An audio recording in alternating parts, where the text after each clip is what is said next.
আমি বহুকেইটা কাৰ্যসূচী হাতত লৈছিলোঁ। মডেল অংগনবাড়ী কেন্দ্ৰ উদ্বোধনৰ পৰা কেইবাটাও ৰাজহুৱা ভৱনৰ আধাৰশিলা স্থাপন কৰিলোঁ। তাৰ লগতে যোগদানৰ সভা অনুষ্ঠিত হ'ল। আজিৰ দিনটোত আমি লক্ষ্য কৰিলোঁ যে সৰুপথাৰ সমষ্টিৰ জনসাধাৰণে এটা নতুন ধাৰা সৃষ্টি কৰিব বিচাৰিছে যে ইয়াত একোখন গাঁৱলৈ যেতিয়া যাওঁ সেই গাঁওখনৰ সমূহ মানুহে এটাও পৰিয়াল বাকী নোহোৱাকৈ সকলোৱে ডক্টৰ হিমন্ত বিশ্ব শৰ্মা ডাঙৰীয়াৰ কাম কাজৰ প্ৰতি আকৰ্ষিত হৈ ভাৰতীয় জনতা পাৰ্টিৰ নীতি আদৰ্শৰ প্ৰতি আকৰ্ষিত হৈ আৰু আমাৰ অঞ্চলটোত যি উন্নয়ন হৈছে সেই উন্নয়নৰ প্ৰতি আকৰ্ষিত হৈ গোটেই গাঁওখনেই দলটোত অন্তৰ্ভুক্ত হৈছে। ই আমাৰ কাৰণে বৰ উৎসাহৰ বিষয়। আমাৰ 5টা বছৰৰ কাৰ্যকালৰ সম্পৰ্কত আমি ৰাইজক বহু ঠাইত সুধিছোঁ যে আমাৰ কাম কাজত আপোনালোক সন্তুষ্ট হয় নে নহয়। সকলোৰে পৰা এটা যোগাত্মক উত্তৰ পাইছোঁ। আমি আশা কৰিছোঁ কিছুদিন পাছতে নিৰ্বাচন আহি আছে।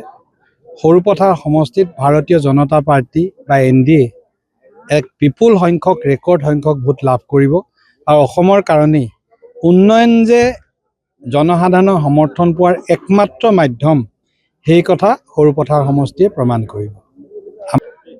বিজেপিৰ কিষাণ মৰ্চাৰ ৰাজ্যিক সভাপতি শ্ৰীযুত পংকজ বৰুৱা ডাঙৰীয়াও আজি আছে। তেখেতৰ উপস্থিতি আমি সমৃদ্ধ হ'লোঁ। গতিকে মই তেখেতকো ধন্যবাদ জ্ঞাপন কৰিছোঁ। ৰাজ্যিক কৃষক মৰ্চাৰ সাংগঠনিক বিষয়ত আমি গোলাঘাট জিলাত আহিছোঁ। ইয়াত অহাকালিলৈও আমাৰ বৈঠক হ'ব। আজিৰ দিনত গোলাঘাটত আমাৰ বৈঠক হৈছে।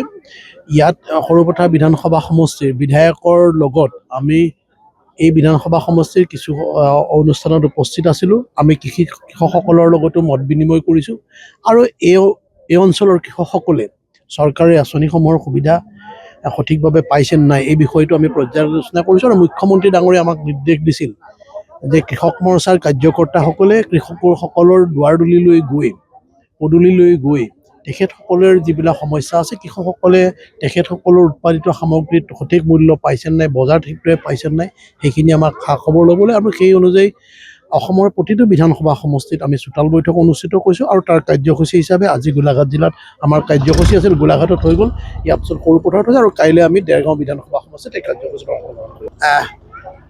মই 16 চনত ক'ব লাগিলে 16 চনত শেষবাৰ সৰুপথাৰ সমষ্টিলৈ আহিছিলোঁ আৰু আজি জামুগুৰি হৈ গোলাঘাটৰ পৰা জামুগুৰি এই সভাৰ স্থানলৈ আহোঁতে যিটো ৰাজপথেৰে আহিছিলোঁ 16 চনত সৰুপথাৰৰ পৰা গোলাঘাটলৈ সেই পথেৰে ঘূৰি যাওঁতে যিটো অৱস্থা আছিল আমি কেতিয়াও ভবা নাছিলোঁ যে এনেকুৱা এটা পৰিৱৰ্তন হ'ব। যোৱা 5 বছৰত সৰুপথাৰৰ এই সীমামূৰীয়া বিধানসভা সমষ্টিৰ যি পৰিৱৰ্তন হৈছে স্বাধীনোত্তৰ কালত এনে কোনো ধৰণৰ কাম ইয়াত হোৱা নাছিলে। অসমৰ বিভিন্ন চহৰ অঞ্চলতো এনেকুৱা কাম হোৱা নাই। যোৱা 5 বছৰ সৰুপথাৰ যিমান কাম হৈছে তাৰ প্ৰতি বিধায়কৰে এটা কথাৰ প্ৰমাণ হৈছে, বিধায়কে যদি ইচ্ছা প্ৰকাশ কৰে উন্নয়নৰ কাম কৰিব পাৰোঁ। বিধায়কজনে যেতিয়া সকলো কথা বাদ দি অকল যদি একমাত্ৰ উন্নয়নৰ কথাত থাকে, যেতিয়া আন কিছুমান আগতে কৈছিল নেকি বিধায়ক পুঁজি দিলেও তাৰ অংশ কাৰোবাক বিধায়কলৈ কাৰোবাৰ তেওঁৰ এজেণ্টৰ থ্ৰুৱেদি উন্নয়ন পুঁজি বিতৰণ হৈছিল আৰু উন্নয়নৰ প্ৰতিটো কামতে অংশ লোৱাৰ এটা ব্যৱস্থা আছিল। সেইকাৰণে উন্নয়নৰ কামবিলাক ভালদৰে নহৈছিল, সদায় খেলিমেলিৰে সম্পূৰ্ণ নহৈছিল। কিন্তু যোৱা 5 বছৰ যি ধৰণে কাম হৈছে আৰু মুখ্যমন্ত্ৰী ডাঙৰীয়াই ইয়াতে হয়তো অসমৰ 126টা বিধানসভা সমষ্টিৰ ভিতৰত এই সমষ্টিতে এদিন থাকি ইয়াত শ্যামগাঁৱত থাকি গৈছিল, ৰাইজৰ সুখ দুখৰ খবৰ লৈছিল আৰু যোৱা 5 বছৰ উন্নয়নক সঁচাকৈ চকুত ল'বলগীয়া উন্নয়ন হৈছে। আমি আশা কৰোঁ 7বাৰমান আহিছে ন, এয়া আমি আশা কৰিছোঁ সৰুপথাৰবাসী ৰাইজে উন্নয়নৰ স্বাৰ্থত ভাৰতীয় জনতা পাৰ্টিৰ প্ৰাৰ্থী আমাৰ প্ৰাৰ্থী বুলি ইতিমধ্যে মুখ্যমন্ত্ৰী ঘোষণা কৰিছেই বিশ্বজিৎ ফুকনক পুনৰ যোৱাবাৰতকৈ অধিক ভোটত জয়লাভ কৰিব। তাতে এই যে উন্নয়ন যিখন বিধায়কে কৰে তেখেতসকলক যে ৰাইজে আস্থাত লৈছে সেই কথাটো প্ৰমাণ কৰক।